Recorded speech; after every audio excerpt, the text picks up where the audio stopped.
السلام علیکم ورحمۃ اللہ وبرکاتہ۔ محترم ناظرین، پروگرام آپ کے مسائل میں ایک وقفے کے بعد میں محمد عبد المنتقم آپ کو دل کی گہرائیوں سے خوش آمدید کہتا ہوں اور اللہ تعالیٰ کی بارگاہ میں دعا گو ہوں کہ اللہ تعالیٰ اس پروگرام کو شرف قبول عطا فرمائے، اللہ تعالیٰ اپنے حفظ و امان میں رکھیں، اللہ تعالیٰ مصیبتوں سے ہمیں بچائے رکھیں۔ بہت کثرت کے ساتھ لا الہ الا انت سبحانک انی کنت من الظالمین کا ورد جو ہے گھر گھر میں ہونا چاہیے۔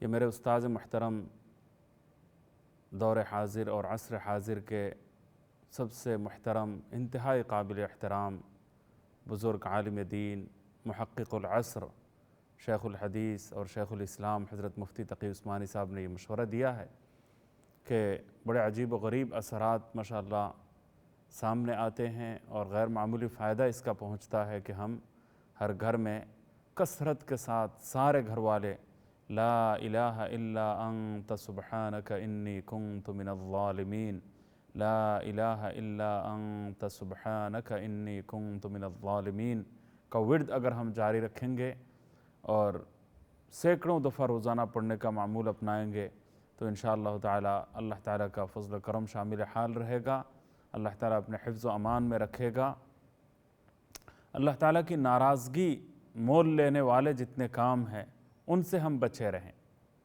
نمازوں کا اہتمام بہت ضروری ہے، بہت ہی ضروری ہے۔ ایک ڈاکٹر صاحب کا سوشل میڈیا میں پیغام چلا کہ میرا اگر بس چلتا تو پوری دنیا کے تمام انسانوں کو میں نماز کے لیے مجبور کر دیتا۔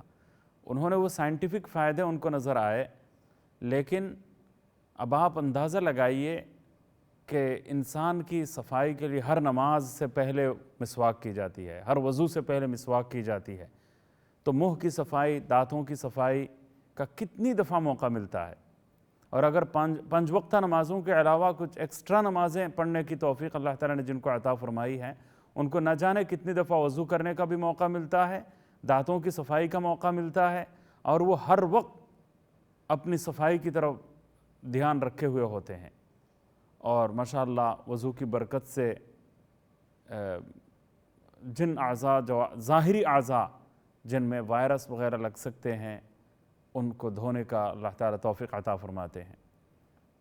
اگلے کالر سے ہم بات کرتے ہیں۔ جی السلام علیکم۔ وعلیکم السلام۔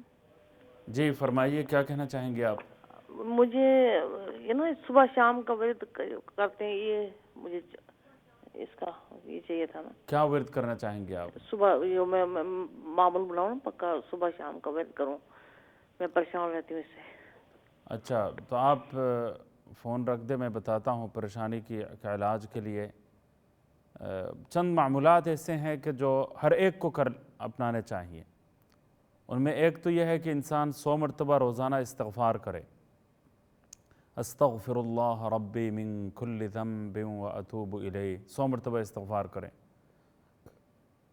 100 مرتبہ سبحان اللہ وبحمدہ سبحان اللہ العظیم، 100 مرتبہ سبحان اللہ والحمد للہ ولا الہ الا اللہ واللہ اکبر، 100 مرتبہ درود شریف، 100 مرتبہ لا حول ولا قوة الا باللہ العلی العظیم۔ یہ معمولات ایسے ہیں کہ جو ہر ایک کو اپنانے چاہیے تاکہ اللہ کا ذکر جو ہے وہ انسان کر سکے۔ آپ پریشانیوں سے نجات کے لیے آپ روزانہ اگر 500 مرتبہ لا حول ولا قوة الا باللہ العلی العظیم روزانہ 500 مرتبہ پڑھیں، 40 دن تک پڑھیں گے تو انشاءاللہ آپ کا بڑا فائدہ ہوگا۔ روزانہ 500 مرتبہ اس کو اپنا معمول بنا لیں، صبح سے لے کر شام تک کسی بھی وقت آپ پڑھ سکتی ہیں، کوئی خاص وقت اس کے لیے مقرر نہیں ہے۔ تو ایک حدیث میں یہ بات ارشاد فرمائی گئی ہے کہ یعنی 90 سے زیادہ مشکلات کا حل اللہ تعالیٰ نے لا حول ولا قوة الا باللہ العلی العظیم، اس عظیم اور مبارک کلمے میں اللہ تعالیٰ نے اتنی بیماریوں سے شفا رکھی ہے، نجات رکھی ہے، اور ان میں سب سے کم تر جو مشکل ہے وہ الہم یعنی پریشانی، یہ جو 90 بیماریوں کا علاج اس سے ہوتا ہے ان میں سے کم تر بیماری وہ پریشانی ہے۔ تو اس سے آپ اندازہ لگائیے کہ پریشانی کا خاتمہ انشاءاللہ تعالی ہوگا، مشکلات کا خاتمہ ہو جائے گا۔ لا حول ولا قوة الا باللہ العلی العظیم اگر 500 مرتبہ پڑھ سکیں، اور اللہ تعالیٰ نے اگر توفیق دی تو حسبنا اللہ و نعم الوکیل نعم المولا و نعم النصیر، یہ اگر کوئی 100 مرتبہ پڑھے تو اللہ تعالیٰ کی طرف سے ہمیشہ خصوصی مدد جو ہے وہ شامل حال ہوتی رہے گی۔ بہت مفید کلمہ ہے، بہت فائدہ پہنچتا ہے اس کا الحمدللہ۔ حسبنا اللہ و نعم الوکیل نعم المولا و نعم النصیر، یہ آپ پڑھا کریں انشاءاللہ۔ بہت شکریہ آپ کی کال کا۔ ہمارے جتنے ناظرین ہیں وہ اگر کال کریں گے تو یہ ثبوت فراہم ہوگا کہ آپ جو ہے وہ سن رہے ہیں اور آپ اس پروگرام میں موجود ہیں ماشاءاللہ۔ تو خوشی ہوتی ہے کہ ہم مختلف موضوعات پر جو ہے وہ آپ سے بات کریں اور آپ کی کالیں آتی رہیں، جیسا کہ ڈاکٹر صاحب نے بہت ہی اہم کال کی تھی۔ اللہ تعالیٰ ان کو خدمت خلق کی توفیق سے نوازیں، اللہ تعالیٰ ان کو اور ہمیشہ مخلوق خدا کی خدمت سر انجام دینے کی توفیق عطا فرماتے رہیں، اور ان کو عبادت کا ثواب، اعلیٰ درجے کی عبادت کا ثواب خلق خدا کی خدمت کے ذریعے ملتا رہے ہمیشہ۔ یہ کتنی بڑی بات ہے کہ مخلوق خدا کی خدمت کا ساری زندگی کسی کو موقع مل جائے۔ اکثر و بیشتر لوگ ایسے ہیں جو اپنے مسائل کو لے کر پریشان رہتے ہیں، وہ اپنی خدمت کر رہے ہوتے ہیں، اپنا مفاد، اپنا مال بنانا، اپنا پیسے بنانا، اپنے لیے پیسے بنانا، اپنے لیے جائیداد خریدنا، یہ ان کے پیش نظر ہوتا ہے۔ اپنی فیملی کے لیے، خیر فیملی کے لیے بھی اگر کوئی عبادت کی نیت سے کام کرے تو وہ بھی اجر ثواب کا حامل ہے، لیکن جس بڑے پیمانے پر لوگوں کی خدمت کا موقع ہمارے ڈاکٹر حضرات اور اطباء کو ملتا ہے وہ شاذ و نادر ہی کسی کو ملتا ہے۔ تو یہ کتنی بڑی غنیمت ہے، اور ساری زندگی اجر و ثواب کمانے کا ایک بہترین ذریعہ ہے یہ۔ اللہ تعالیٰ اس کی توفیق عطا فرمائے۔ ہماری اگلی کال کی طرف میں چلتا ہوں۔ السلام علیکم۔ وعلیکم السلام، آپ کا پروگرام بہت اچھا ہے۔ الحمدللہ۔ تو میں نے کہنا تھا وہ سورۃ والضحیٰ ذرا ایک دفعہ ریسائٹ کر دیں پلیز۔ کون سی دعا؟ سورۃ والضحیٰ۔ جی کس چیز میں سمجھا نہیں ہوں سوال۔ سورۃ والضحیٰ ریسائٹ کر دیں ایک دفعہ پلیز۔ اچھا ریسائٹ کر دوں، ٹھیک ہے۔ یہ تو اگرچہ یہ اقرا وتھ اقرا کا پروگرام ہے، لیکن آپ نے چونکہ فرمائش کر لی ہے تو میں سنا دیتا ہوں تاکہ اس کو آپ لوگ جو ہے وہ بعض اوقات جو ہے وہ ریکارڈ بھی کر کے اس کو آپ محفوظ کر سکتے ہیں، تو تاکہ صحیح طریقے سے پڑھ سکتے ہیں بعد میں۔ میں اگلے کالر سے میں بات کر لیتا ہوں انشاءاللہ، پھر اس کے بعد جو ہے پڑھنے کی کوشش کرتا ہوں، اللہ تعالیٰ نے اگر توفیق دی۔ جی السلام علیکم۔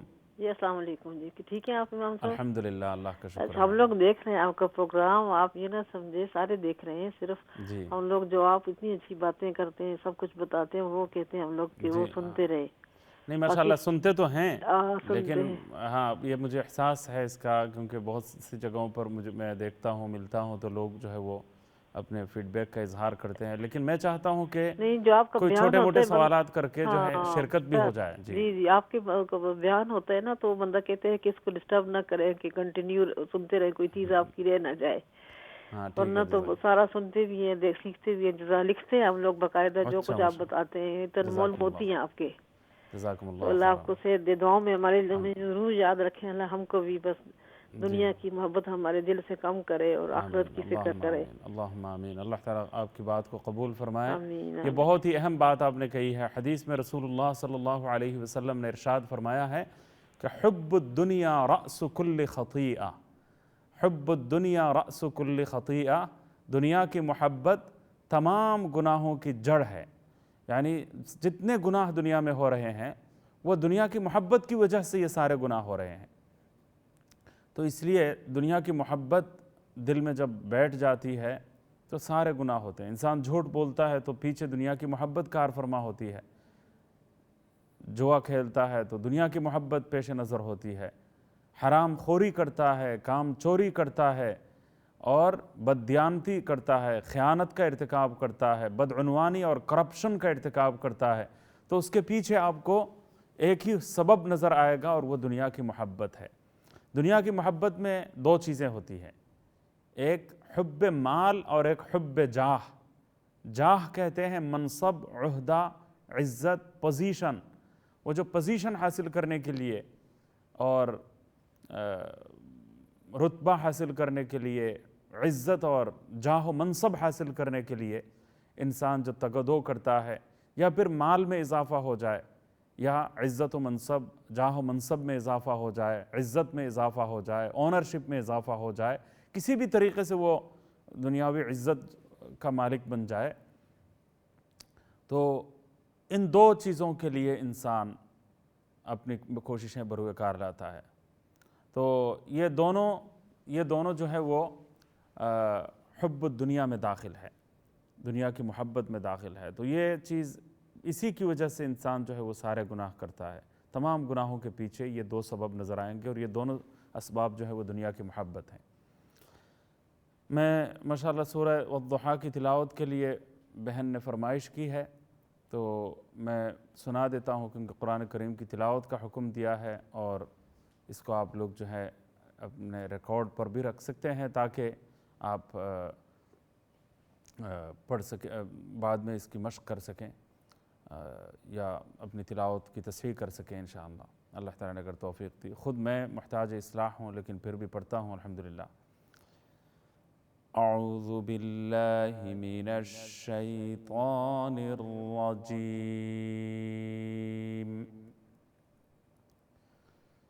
بسم اللہ الرحمن الرحیم،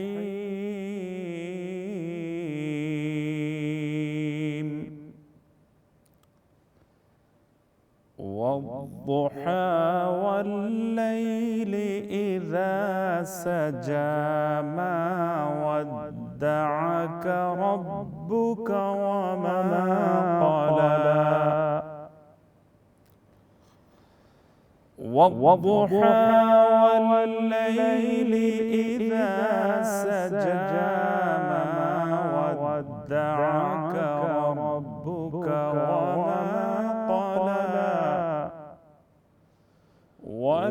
وللآخرة خير لك من الأولى، ولسوف يعطيك ربك فترضى، ألم يجدك يتيما فآوى، ألم يجدك يتيما فآوى، ووجدك ضالا فهدى، ووجدك